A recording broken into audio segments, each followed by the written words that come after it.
Hi friends, you must have seen many videos on my Voltas Beko tabletop dishwasher in the last couple of months. So in this video I'm going to review this machine based on my usage in the last 3-4 months.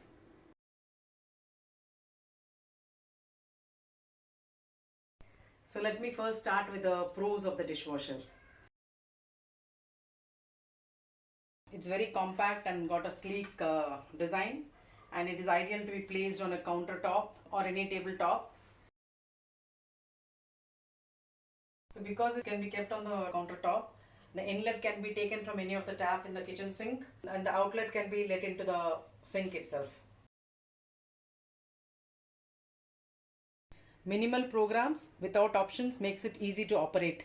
Just choose the program and press start. That's all. The start button also acts as a pause button.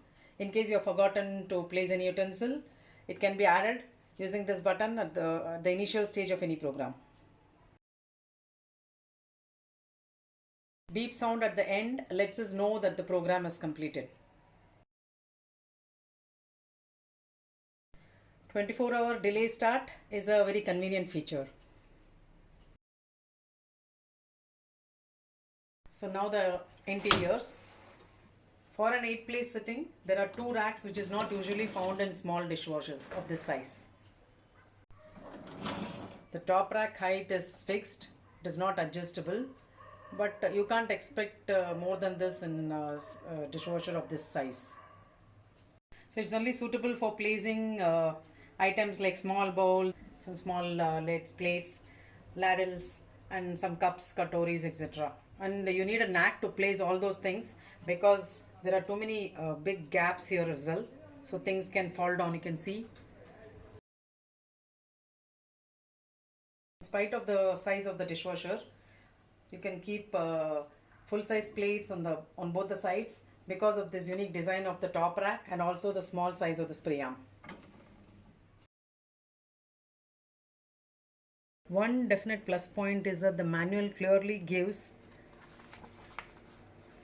the type of utensils that can be loaded, sequence of wash programs, that is pre-wash, wash, rinse, drying, etc., with individual temperatures, the amount of detergent to be used, the running time, the power and the water consumed for all the 6 programs in a tabular form. This kind of detailed information is not given in many brands.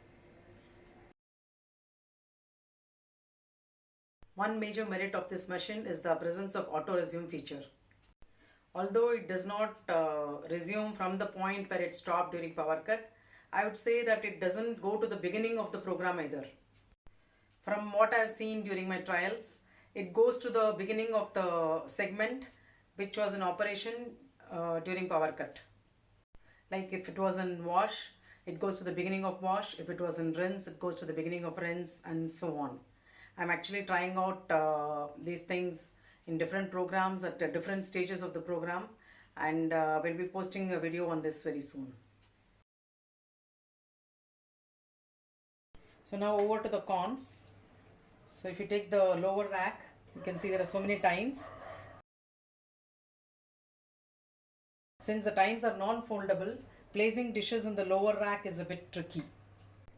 Other than the non-foldable tines, I find these large gaps here and there a bother. It's just my personal opinion. Because of the small size spray arm below the upper rack, cleaning of dishes kept on the periphery is not so effective in spite of the angular nozzles provided. A full-size spray arm would have given more effective cleaning. Removing of this upper spray arm is a bit tricky, but not that it requires to be done on a daily basis. This machine has a plastic bottom, but some people could think of this as a negative point, but I don't consider it a minus point, as even my Bosch has got a plastic bottom and it has not posed any problem till date. One major minus point according to me is the absence of child lock. Being a tabletop machine, it can be reached easily by small kids, So the manufacturer shouldn't have overlooked that point. But in spite of the few minuses that I have highlighted, it has got a lot of plus points, and it is as good as any full-size dishwasher, and it's ideal for a family of 2 or 3, and even the pricing is very reasonable. I think I've done a fair and honest review of the dishwasher, weighing all the pros and cons based on my usage experience. In case you feel I've left out any point, please share it in the comment section. Thank you for watching. See you soon in another product review. Take care. Bye bye. See you soon.